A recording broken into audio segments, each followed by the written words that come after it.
Ever had a hiccup? Annoying, right? But what if I told you it's a leftover from our fishy ancestors? Millions of years ago, our fishy cousins used a similar mechanism to draw water over their gills. It's called a gill reflex.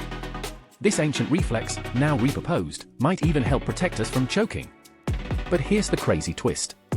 Some scientists think it's connected to our breathing centers and diaphragm, but not fully understood. That means we might not even know the full story yet. Could hiccups actually hold a key to understanding our own evolution? Find out more. Follow for more mind-bending biology.